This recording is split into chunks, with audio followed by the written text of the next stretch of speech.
My battle bestie is gone. Shame on you. I saw the way the recruiters interacted with each other, and I was like, I kind of want to experience that. This might be controversial, but I loved MEBS. It was just an amazing experience. So then I went in, and my doctor was like, yeah, no, you're too much. You got to get out of here. And at that moment, because I wasn't planning on enlisting that day, but that moment I was like, wow, this is something I actually want to do, because I felt that I felt crushed for some reason. We were making jokes the whole time, respectfully. But to be in a place where people want to grow and learn and become better, it's just really amazing. And within 5 minutes, my nerves were gone. And you can tell that they love what they're doing. So it's when a leader loves what they're doing, that makes you want to grow and become better to be like them.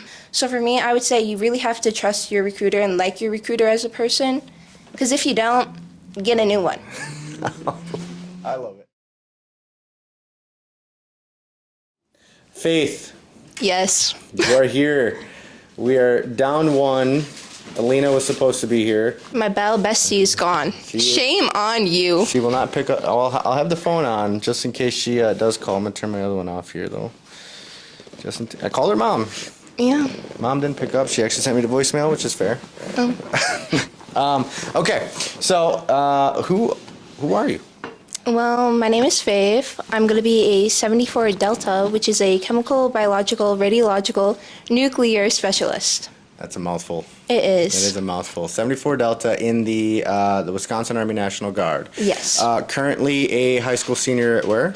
At Greenfield High School. Greenfield High School. You guys do semesters there? I don't even know. It's been since I've been in high school. Okay, second semester? Yes. All right, and you're just about done. Graduate in May. June. In June, sorry. When is your ship date? August 12th. August 12th. So, and then when did you enlist? It was December 28th. December 28th, 2023. The last day MEPS was open for December, I believe it was, and I snuck you in that day. They were mad. They were? Yeah. Oh man, MEPS, as in our... My doctor was mad.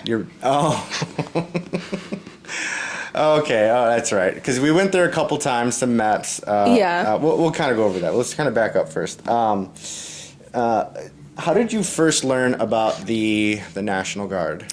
Well, my sister, she's in ROTC, and she went on that one thing that you guys were doing. I think it was with Sergeant Hoffman or something. I know Specialist Heckrell did it, but my sister was talking about it, and I was just like, cool, I don't really care. Oh, the LDC, the Leadership Development course, where they do some obstacles, and they have to think their way around the obstacles. And then you guys came into my personal finance class, and my teacher was talking about it the day before, and I'm like, cool, I get to chill. And then you guys came in, and I was prepared to laugh at everything they said. Sure. And I was like, they're speaking facts right now. And I was like, I'll just put my name down, not thinking anything of it. Sure. Your sister was in that class, or was she in a... She was in a different class. A different hour. Yeah. Right. I wasn't there. That was actually, we were so short-staffed on recruiters, because that was the first, it was October or something like that, I believe? Yeah, I think it was. October 2023. We had just switched our, quote-unquote, our lines of where our territory was as the recruiting office here, and a couple guys came up from Fort Atkinson and ran that, and I think they did some sort of, did they do the MRE? No. What did they do? I don't remember exactly. They were just talking the whole time. There wasn't even a presentation or anything. They were just hanging out and talking? Yeah. Okay, so let's kind of back up here. You said they were speaking facts? Yeah. What facts were they speaking? Honestly, they were giving a lot of details. Yeah. It was just a lot about college and the job opportunities the Army offers, which I feel the opportunities that are available aren't really talking about a lot, because everyone's just oh, infantry, that's the only thing the Army offers. Sure, yeah. But there's so many other jobs, and I feel people don't know about them and how their jobs can impact their future careers. Sure. And so they kind of went over that in the class. Yeah. And that's kind of what sparked your interest? Is that Yeah. Because I remember when you came in, I actually called Hannah first. Yeah. Okay. Full disclosure, she is a triplet. I called Hannah first, and then I called you immediately after, and then Hannah took a video of you Yeah, she talking did. to me, and that made it on the post, my Instagram page of Yeah. and she was able to at least be there with you when you enlisted, and that's where I finally met her in person. Yeah. But one of the reasons that you came in and actually had a conversation with me in this office was you were looking for like camaraderie. Yes. Talk to me about that.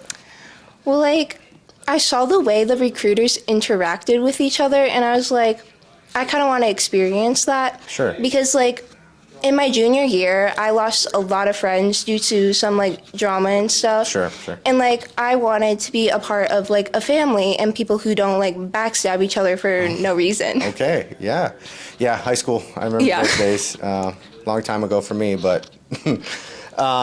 okay, and so you saw, how close they were, doing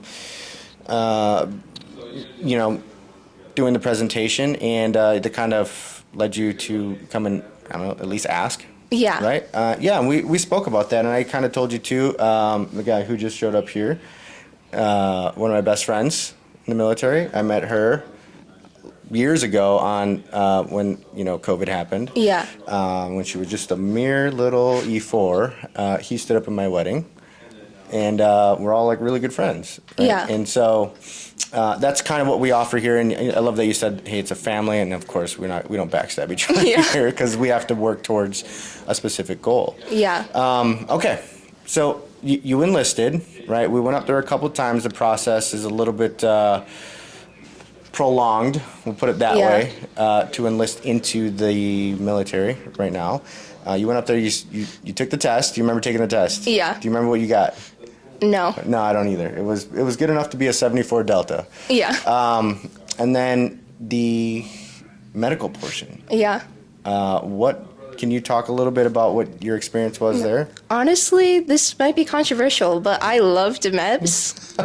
It was just an amazing experience. Okay. Like, when I went there, like, your name wasn't even in my phone yet for some reason. Sure. And then, like, I went there, and, like, they, like, did, like, the hearing, the eye test, which I absolutely failed that. Oh my God. But then, like, they, like, took your blood, you did, like, the P test. That was a Sure. little awkward. But Sure.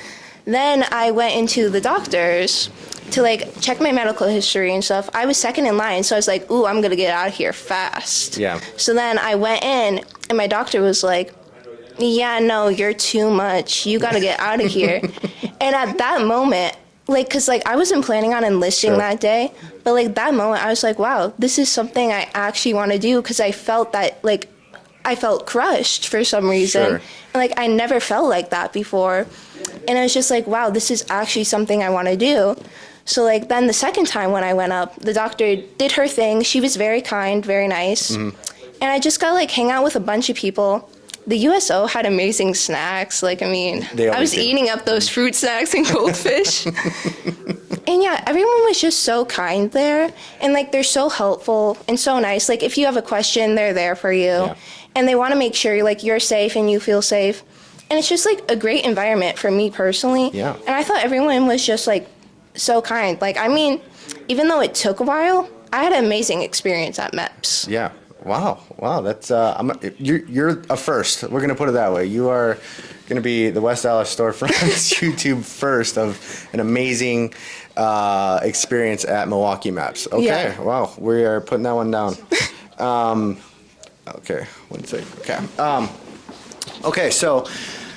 That day we finally got you to enlist. There was a lot of back and forth on that, but your Yeah. mom and your sister Hannah were able to show Yeah. up and do the whole swearing ceremony. Yeah. And then after that, you came back here and I hooked you up with a goodie bag. Yeah. And then RSP, Recruit Sustainment Program. Yeah. Talk to me about your first experience with that. So, like, I was really nervous, but I had Alina with me, which, for those of you who don't know, she's my battle bestie, because we kind of enlisted around the same time. We kind of went through, like, the same process. And So, like, she goes to your school as well. Yeah, she does. She's a senior as well. Okay. Yeah.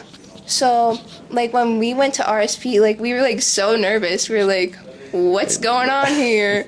And then specialist tech role, he was also there. So like we had our little greenfield group going on, and it was just like we were like making jokes the whole time, respectfully yes. Making jokes, and we were just like having so much fun. And it's like the workouts, like we thought they would be hard, and we were like they're so easy. The next day we were complaining about how sore we were, but it was just like there's so much going on, and it's so fun to be there. Yeah. Like I mean, I use it as an excuse to get out of things I don't want to do because I like drill so much. But like, it's such an amazing community there. Yeah. And it's just like, it's so fun to be there. And it's like, to be with people who want to be there, it's really nice. Because like, I've been in things where when no one wants to be there, it's not fun, it's not exciting. Sure. But to be in a place where people want to grow and learn and become better, it's just really amazing. Mm-hmm. And like, within like 5 minutes, my nerves were gone. And it was just so exciting and so fun. And I'm excited for like future drills. Yeah. Okay. You know, because we have drill sergeants there. Yeah. I mean, what were your first thoughts on seeing one in the hat and all that? Honestly, I was like, wow, they're so cool. I want to be like them one day. Yep. Especially the females. I'm like, they're so cool. They're so amazing. And then like, I inspired to be like them. And they're just so kind and so passionate. And like, you can tell that they love what they're doing. So it's like when a leader loves what they're doing, that makes you want to grow and become better to be like them. That's you're seeing that at RSP, man. I guess we're doing something right over there finally, huh?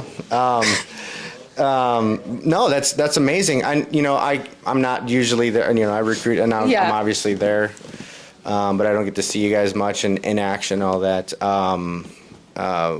Let's talk about this last drill. Yeah. Right, because your sister Hannah was able to come. What did we talk to me about? What we did during that time? So we did laser tag, and I was with Alina the whole time, and like we were just going like pew pew pew, and then there's like some little kids who came in, and then just to see some people like shooting at these little kids, I was like, these poor kids. But then one shot me, and I was like, I'll back off on that statement. Go after them. But it was like so fun to like learn how to use equipment and kind of be in a simulation of what may happen. And like, yes, it was fun, but like the drill sergeants were there to make sure to like know that it kind of is like a mission and that this is still drill and you're still here to learn and not just have fun. Sure. Well, we do have fun, but there is some sort of training aspect that we get out of that. And then how did Hannah like it? She had a lot of fun for some rounds, but other rounds she was just like, I'm out of here. She's in ROTC as well. She is. Yeah, okay. I think it was because, would it be fair to say that's because she's not inclined to be there, like she's not obligated like you are? Yeah. Also, she's more into like the Air Force, so the Army does a little bit of different things. Yeah. But yeah. Okay, cool. And when's your ship date? August 12th. And where are you going? Fort Leonard Wood, I think. Fort Leonard Wood. Yeah, that's where all the chemical guys go. Yeah. The engineer world goes. That's where I went. We had a lot of 74 Deltas do basic training at Fort Sill and then Fort Leonard Wood. Oh, I see. It's nice that you're volunteers. Yeah. All right. How excited are you? I'm actually very excited to go. Compare that excitement to shipping out to basic training versus your graduation. I'm more excited to go to basic. Awesome. Anything else you want to say about, someone who's kind of on the fence of doing this, and what kind of advice would you say to them? Well, honestly, my biggest thing is you gotta like your recruiter and you gotta like trust your recruiter. Cause like, honestly, if it wasn't for Cody, I probably wouldn't have enlisted. Cause like, I can say from my experience, I came in, I talked to him for a long time. Yeah, we did. And then like, I told him I wanted to wait a little bit and he left me. Not like left me. Like he gave me time to think and process. And like, I really appreciated that because I feel like I hear a lot of stories where like recruiters are like, they just ghost people and like vice versa, like people ghost them. But I really appreciated how like Cody never ghosted me even though I asked for more time because he could have just went on and been like, I want to see other people. I want to get more numbers, more numbers. But Cody isn't about that. He isn't about the numbers. So for me, I would say you really have to trust your recruiter and like your recruiter as a person. Because if you don't, get a new one. I love it. Should it?